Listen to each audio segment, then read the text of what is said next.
eu entendo da mesma forma. Se ainda não houve as devidas licenças, por que que essa casa já está aprovando um projeto autorizativo para compensar essa questão? Depois eu queria até saber qual o motivo. Me explica isso aí, só um momento. Deixa eu me explicar. Por que que nós temos que autorizar, o Estado de Rondônia está dando passo para frente, se as licenças não foram autorizadas? Veja, as coisas não são necessariamente associadas. Por exemplo, as unidades de conservação dos projetos do Tapajós já estão, nesse momento, desafetadas. Projetos que são e não estão licenciados, ao contrário, estão numa fase muito anterior. E por que que se faz isso? Porque os trâmites de licenciamento, no geral, são demorados e os trâmites de desafetação também. Então, o que se faz, de modo geral, é fazer as duas coisas em paralelo. A gente também, em paralelo, por meio do MME, também está tramitando um pedido de desafetação da unidade federal, que também é atingida pelo alteamento da cota. Por isso, tá? E isso é uma coisa que ocorre no setor elétrico comumente, não é algo que está se fazendo porque é esse o projeto. Isso foi feito anteriormente nesse projeto, isso é feito no setor elétrico comumente. Se vocês forem olhar, as unidades de conservação lá do projeto do Tapajós, de Belo Monte, foram feitas com antecedência e assim é feito.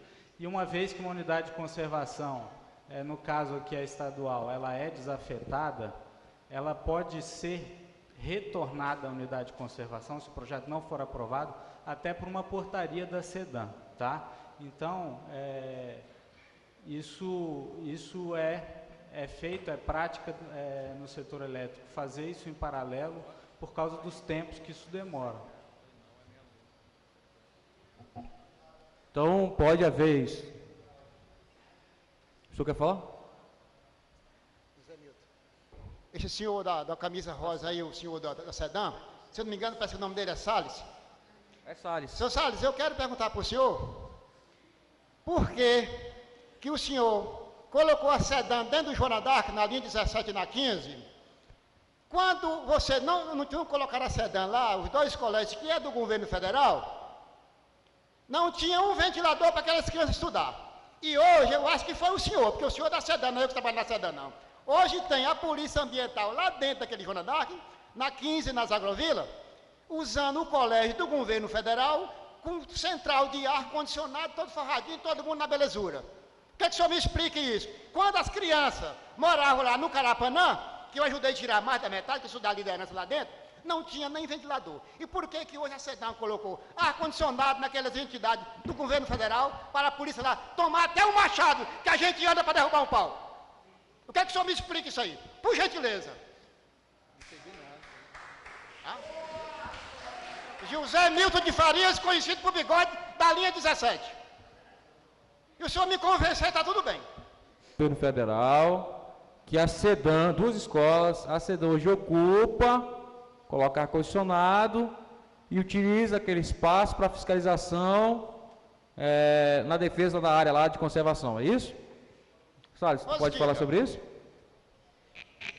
Boa tarde. Sim, senhor, boa tarde. Assim, nossos agradecimentos aqui ao Jesuíno, ao deputado Jesuíno, que nos honrou de convidar para que nós pudéssemos participar dessa discussão. Essa é a 4ª ou 5ª vez que participo.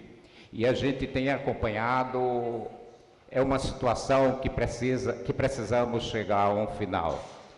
O que nós temos a explicar, na verdade, eu desconheço a realidade, se era uma escola ou não. Agora, hoje nós temos diversas bases de apoio para fazer o processo de controle e monitoramento das áreas das unidades de conservação, porque estamos num trabalho intenso para evitar o desmatamento no estado de Rondônia. A devastação, o senhor tem conhecimento, ela é muito grande e nós não podemos fechar os olhos a tudo isso. A questão de se tem ar-condicionado ou não, eu desconheço.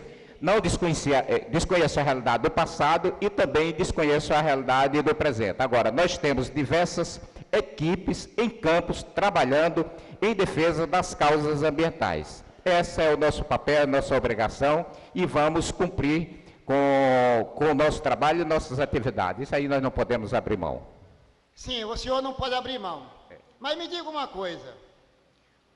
Há uns anos atrás, um exemplo assim, por exemplo, uns 8 anos, antes dessa empresa irresponsável chegar no estado de Rondônia e Porto Velho, o senhor, nem outro governo, nem outro secretário não mandava ninguém para lá. E por que está agora? Porque para trás já tinha desmatação, tinha fogo, tinha tudo. Por que agora esse interesse? O que mais me revolta, secretário? Seu Bigode, com todo respeito, se o senhor está tirando para um foco, o senhor está dizendo que ali é um ato que estou cometendo legalidade. Como é que O senhor está dizendo assim, de uma forma que antes corria isso e o Estado fazia vista grossa. Quer falar isso? Antes, com certeza. Não, mas assim a gente não pode admitir isso. Se eles estiverem omitindo, eles vão ser responsabilizados. Eles têm que agir da forma que deve ser. Se a lei está em vigência, tem que cumprir. Deputado, inclusive uma vez... Não, a gente está até desvirtuando um campo que a gente está tirando de foco aqui, a situação a questão afetada. Vamos discutir questões ambientais, que aí perde o foco. Até porque eu estou abrindo espaço, eu acho que tem que ser para discussões, encaminhamentos, debates, no foco. Qual é o foco hoje? Os afetados, os atingidos, as pessoas que foram realmente prejudicadas. Se a gente vai discutir madeira, aí vai discutir peixe, vai discutir outras coisas, a gente vai longe. E a gente não tem que sair do foco. Eu concordo com o senhor. Eu botei essa pergunta porque não existia isso. As crianças com ar-condicionado. Não, a questão do ar-condicionado é uma... Não existe, e agora existe a polícia lá dentro desse tipo. Certo? Mas, não, veja só. É isso que eu queria desculpar de você. A pergunta que eu queria. Mas eu sei, a questão do ar-condicionado. O senhor está falando. Para a gente discutir alguma coisa, tem que ter documento, é um outro processo. Aí quem cabe aos órgãos de fiscalização, Ministério Público Federal, Ministério Público Estadual. Não precisa ter documento não, deputado, é só ir lá e ver. Não, mas a gente vai, só pode caminhar foto, mas o debate é a discussão do ponto aqui, que é o PLC 210. Eu quero agradecer. O doutor Rafael, se eu queria fazer uso da palavra, passo por gentileza o microfone para o doutor Rafael.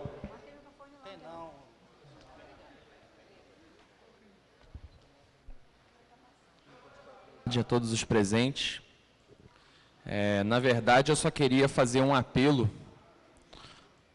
ao governo do Estado para repensar o posicionamento dele em relação à continuidade do licenciamento, especialmente por 2 motivos. Primeiro, que é óbvio, o secretário Emerson deve saber, o governo do Estado ele não é só uma empresa que tem que aumentar a arrecadação a qualquer custo. Ele tem que descobrir, investigar e pesquisar quais são os impactos sociais. Às vezes, mesmo com a arrecadação maior, se o custo social for muito grande, isso não serve para o Estado, né? O Estado, inclusive, existe justamente para estar fora dessa lógica de empresa privada, fora da lógica arrecadatória. Para isso existe a Santo Antônio, existe a SBR, existem, enfim, empresas privadas. O Estado está ali para mediar e tentar não trabalhar nessa lógica. Em segundo lugar, porque ainda que o Estado trabalhasse nessa lógica, me desculpa, mas eu acho que está equivocada, porque ele está só colocando de um lado os benefícios da arrecadação, o crédito da arrecadação, e não está colocando do outro lado os custos que os impactos sociais causam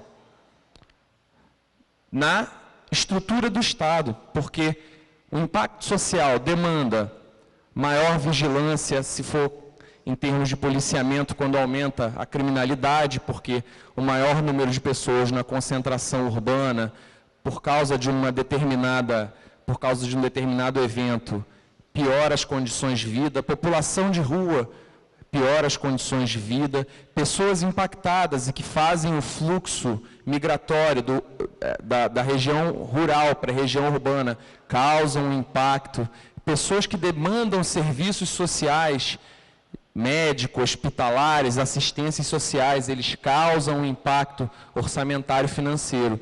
E se a gente não tem uma projeção de qual vai ser a elevação desses custos para o Estado... outra coisa também, o judiciário, que precisa muitas vezes combater algumas ilegalidades, causa um impacto orçamentário financeiro. Tem um procurador da República aqui, claro, da União, mas os promotores também participam disso. Tem um promotor de justiça aqui, um tribunal de justiça, um juiz julgando, um advogado do Estado, isso tem um impacto orçamentário financeiro.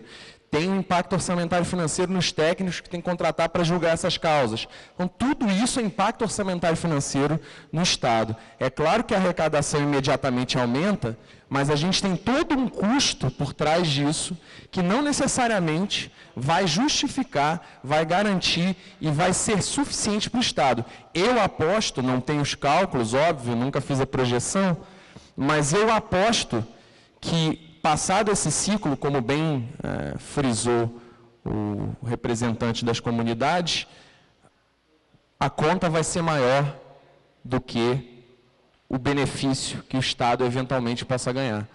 Então, assim, é mais um apelo para que o Estado repense seu posicionamento, reveja, leve à reflexão todos esses fatores, porque o custo social que a gente tem visto ultimamente é muito grande, não é à toa que as agências estão, de certa forma, recuando nos seus posicionamentos. Existe já uma ação civil pública em que está suspensa qualquer medida tendente à elevação da cota na Justiça Federal. Essa decisão foi mantida no TRF. Então, por mais que eles consigam, enfim, eventuais autorizações, eles ainda têm que reverter essa decisão judicial. Então, assim, são muitos fatores que, na minha opinião, demonstram claramente qual tem sido a tendência, felizmente, de todo o poder público em tratar da matéria. Ministério Público Federal, Ministério Público Estadual, a ANEEL, o IBAMA, enfim, todos os atores que estão envolvidos. Fico feliz de saber que a Câmara hoje, enfim, o deputado tem esse posicionamento em relação ao projeto, mas, enfim, basicamente é isso que eu gostaria esse apelo que eu faço para que se una aos esforços, que o Estado se una aos nossos esforços para garantir que as medidas compensatórias sejam efetivamente implementadas. Porque o que a gente tem visto ultimamente, não é um depoimento meu, é um depoimento das comunidades, é que efetivamente elas não estão acontecendo. Basicamente é isso. Obrigado. Seu posicionamento, a defesa, ela não é uma defesa do aumento da arrecadação. Por mais que possa parecer em primeiro momento. É sempre importante lembrar que todo serviço público demanda um custo, e esse custo é pago pelo contribuinte, pelo cidadão. Não é pelo o Estado brasileiro, o Estado em qualquer país não existe, ele não sobreexiste de si. Ele existe graças aos tributos e aos impostos pagos pelas pessoas. Saúde, educação se faz com isso. Desenvolvimento se faz, estruturas logísticas se fazem com isso, se fazem de impostos, mas não é essa a função de arrecadar. A arrecadação é para retornar à população. E no que diz respeito à energia, eu até concordo mesmo. Eu acho que a energia mais limpa do planeta, a de melhor eficiência na geração, é a nuclear. É a energia com maior eficiência na sua geração, com menor impacto. Entretanto, temos a energia solar, a energia eólica, mas ainda tem baixa eficiência na conversão. A nuclear é melhor. Não é a nossa matriz no país. A nossa matriz no país ela é hídrica, depois a térmica. A térmica é a mais cara. À medida em que a gente ativa as termoelétricas aqui, a gente contamina o nosso oxigênio. Aí demandaria também um estudo de qual o impacto disso para o futuro, para a saúde e para as futuras gerações. O que a gente está defendendo aqui é o retorno de políticas sociais alavancadas pela arrecadação, sim, mas retornadas em políticas públicas, e também a manutenção até da tarifa da energia. Uma vez que graças à energia termoelétrica, a energia hidrelétrica, que se mantém uma tarifa. A térmica ela é muito mais cara. A gente percebeu um aumento de mais de 60% nos últimos 18 meses da tarifa de energia por conta da estiagem, por conta do fim da estiagem, onde as hidrelétricas retomaram sua potencial, obviamente também uma redução do consumo nacional por causa da crise e aumento da energia, que essa sim impacta a população de baixa renda. A população de alta renda, o rico, de modo geral, não tem problema de pagar uma taxa de energia, uma conta de energia de R$ 3.000, R$ 4.000. Agora, 30, 40, 50 reais a mais para quem ganha o salário mínimo, 2 salários mínimos, aí isso pesa. A função nossa aqui é defender isso, de maneira muito equilibrada. Compreendo a sua preocupação, o Estado reforça a sua manifestação de interesse de que todos cumpram o que tem que cumprir, o Estado tem que cumprir a sua parte, o município a sua parte e os empreendimentos também. Isso aí, o senhor pode ter certeza que o Estado reforça e dá eco ao que o senhor aponta aqui. No mais, eu não tenho nenhum outro questionamento sobre o que o senhor está afirmando. Eu sempre digo que o senhor tem um posicionamento muito contundente e é muito presente nas causas, nas discussões que são atinentes à nossa população, por isso eu o parabenizo, muito obrigado. Certo. Obrigado, secretário, agradecer a sua presença, seu enfrentamento. O senhor falou que tem uma liminar suspendendo as licenças? Essa que... Mas eles falaram que já tinha... Eu queria que... Porque no dia me falaram que não tinha. Não, existem duas ações que impedem a elevação. Nesse momento, sim. E como é que vai ter, então, como afeta? Como é que é? É porque naquele dia foi falado que as ações tinham sido derrubadas nos tribunais superiores. Não, a gente nunca disse isso, não. Nesse momento existem duas. Uma que trata de audiências públicas, tá? E que solicitava o fazimento de audiências públicas. E a segunda?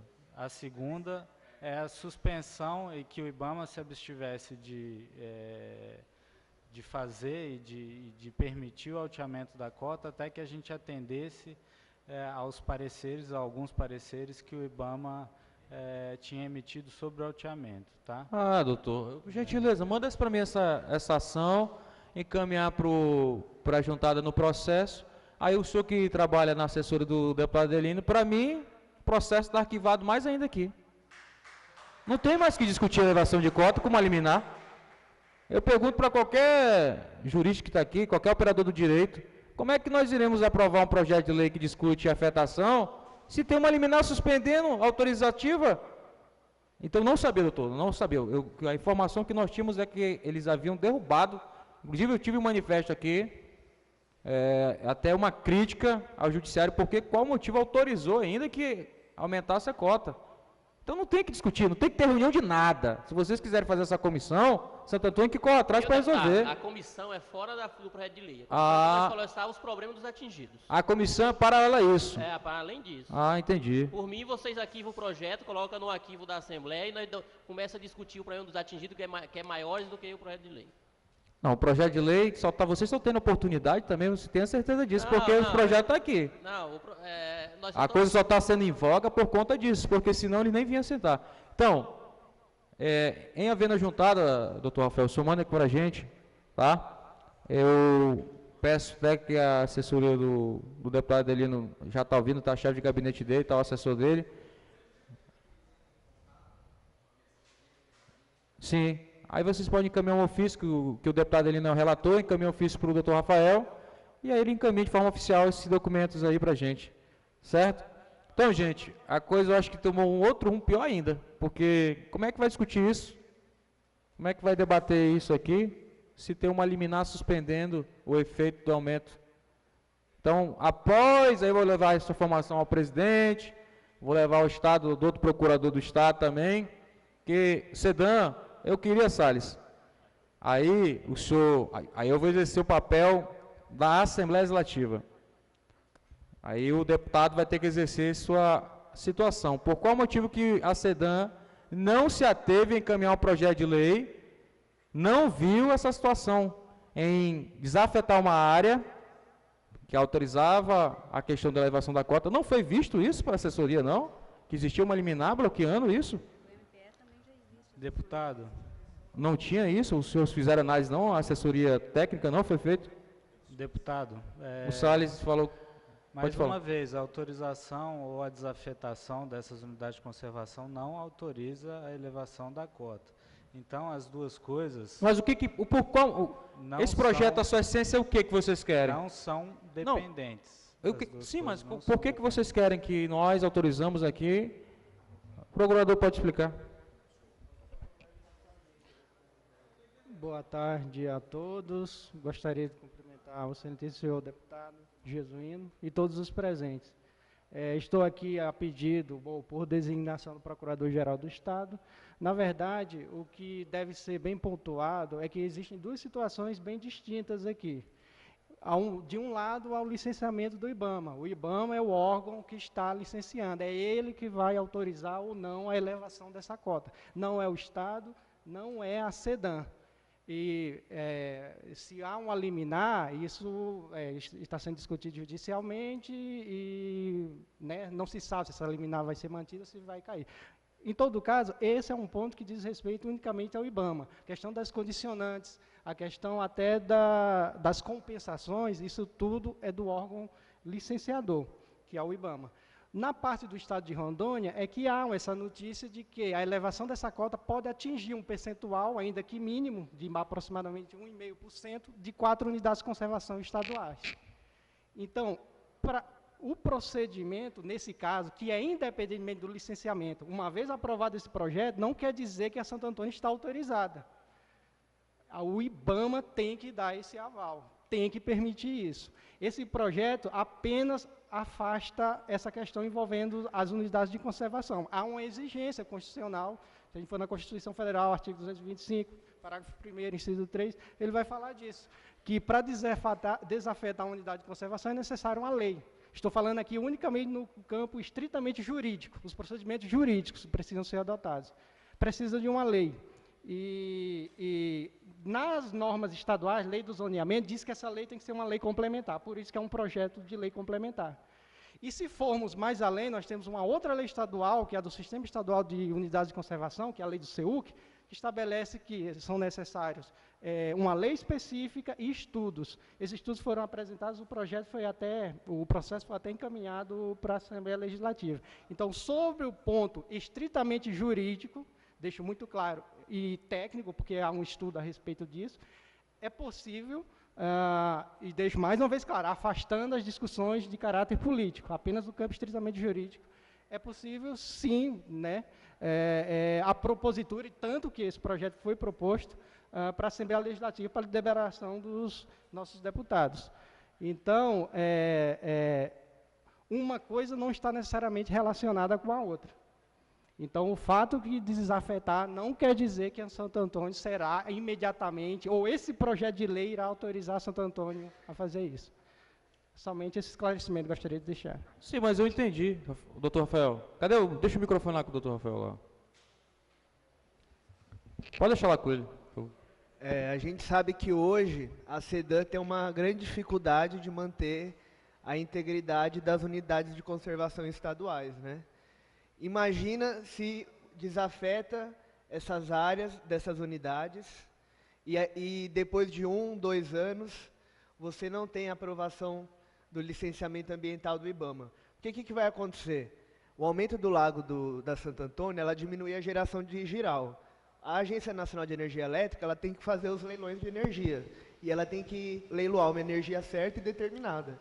A partir do momento que for realizados os próximos leilões, por um bom período a Santo Antônio não vai poder ter esse aval pela ANEEL e vai ficar um período em que essas unidades de conservação vão ficar desprotegidas.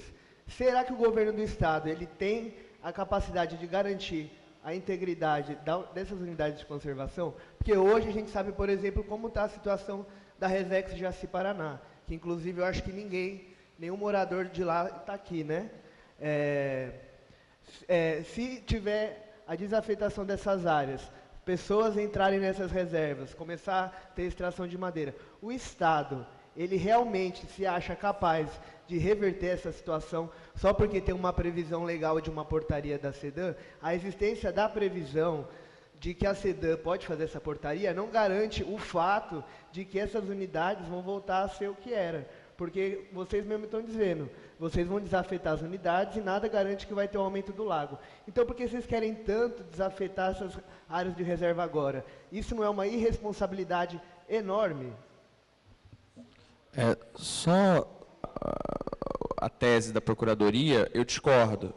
Eu entendo que essa lei é uma lei de efeitos concretos, ela é, ou seja, um ato administrativo travestido de lei, e como ato administrativo, ela deve seguir a competência, a finalidade, forma, motivo e objeto.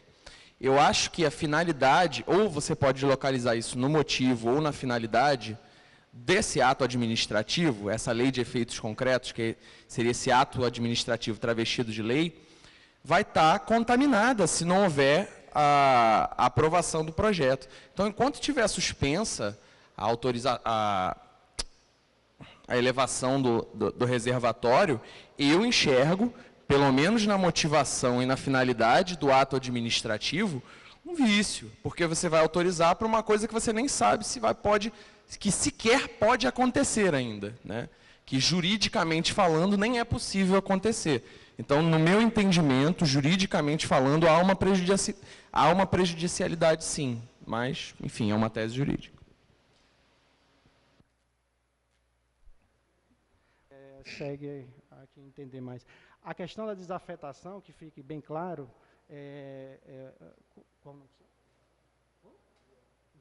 como o senhor João, nós não estamos falando especificamente de uma extinção, de uma supressão da unidade de conservação. A área desafetada, na verdade, ela corresponde a 1,5% da área total.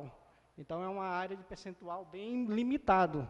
Não é 10%, 50% ou a extinção total da unidade. É 1,5% aproximadamente, segundo os estudos técnicos que foram realizados.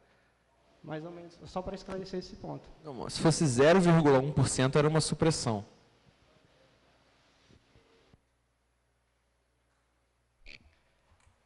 E lembrando que não são áreas contínuas, né? São áreas pequenas e espalhadas pelas bordas das unidades de conservação. Então, assim, não seria a desafetação delas que geraria uma grande invasão e devastação da unidade de conservação. E aí, 1% é de uma delas, tá?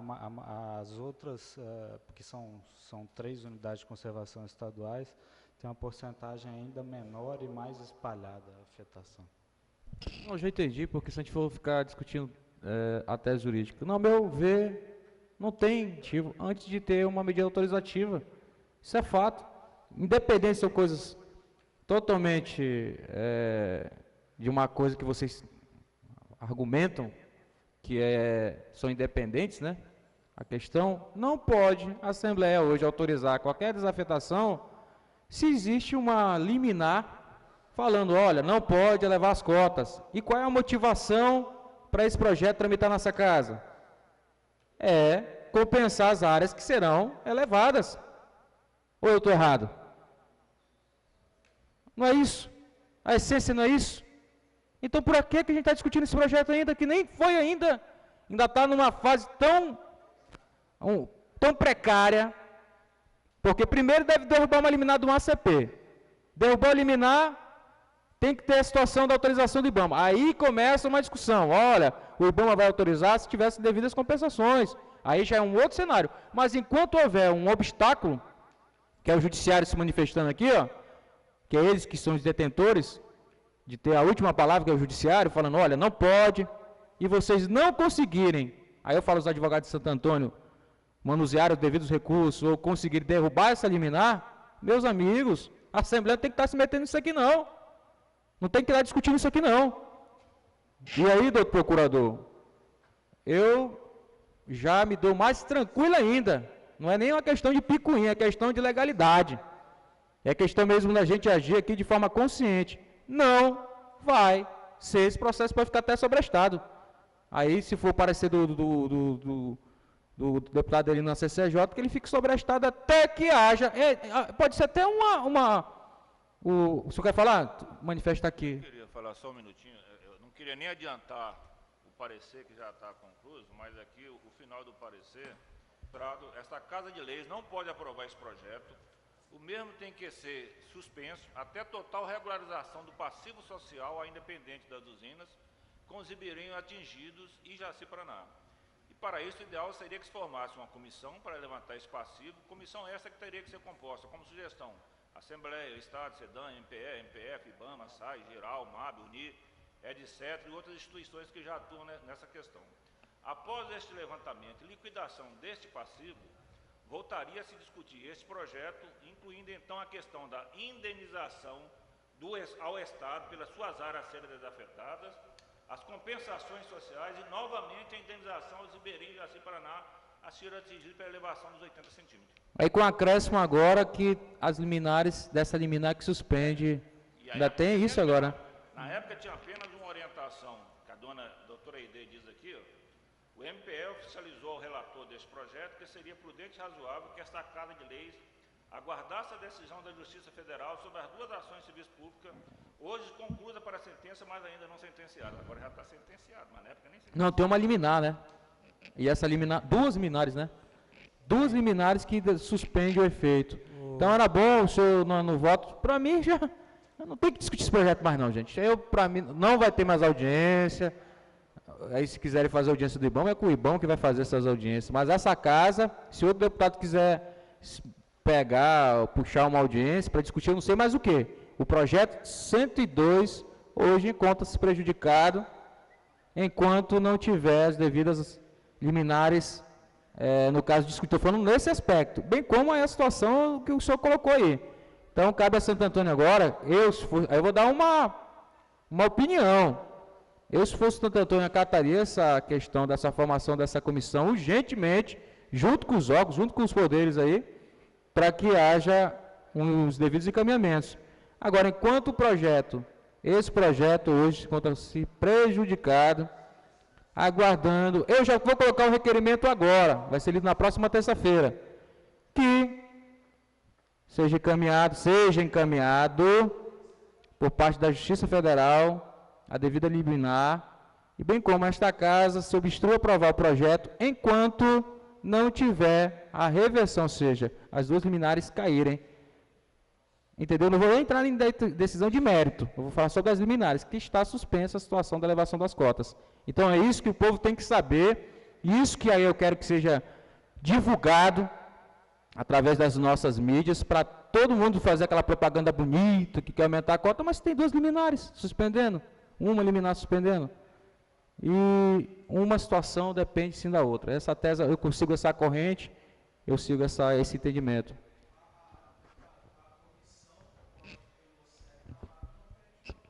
Não, essa comissão vai ser formada de interesse deles, porque eles que corram atrás, porque eliminar deve ser por conta que não atingiram, que não atendeu ainda aquelas situações do passado.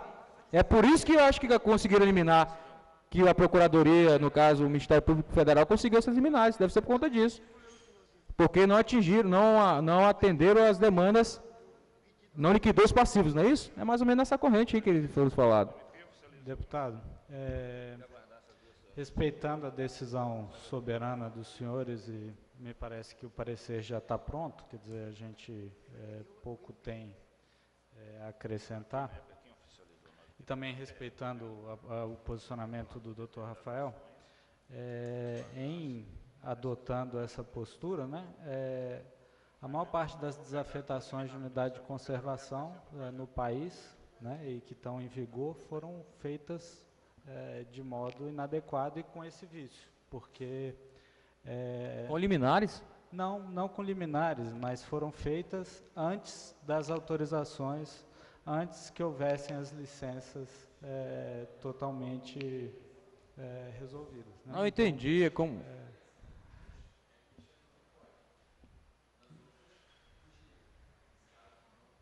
Não entendi, doutor. Não, ok. Não, tem casos em que o licenciamento não existe nem licença prévia, né? E existe já desafetação de unidade de conservação. De haver. Ah, entendi. Ok. São duas situações distintas, ele está falando aqui. Eu entendi a diferença de entendimento. Ok. Tranquilo. Então, senhores, ouviram aqui, foi muito obrigado, foi muito salutar essa reunião, desculpa. salutar essas discussões jurídicas. Alguém mais quisesse colaborar? Acho que todo mundo já entendeu. Tem já, inclusive, a antecipação do voto que foi dada aqui.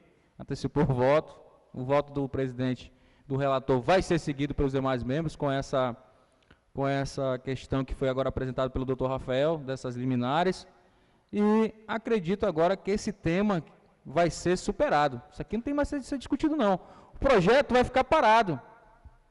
Não ia nem falar, não precisa ser arquivado. O projeto vai ficar parado porque vai ter um requerimento de obstrução falando, olha, é preciso ter as devidas liminares. Se a justiça entender que dá o deferimento, o processo tramita. E vou dizer também, segue uma cópia da ata aqui dessa audiência para Santo Antônio, que faça o que foi falado pelo assessor do deputado Adelino, essa comissão. Forma essa comissão para discutir esses temas, tá, gente? Muito obrigado a todos e desejar uma boa tarde.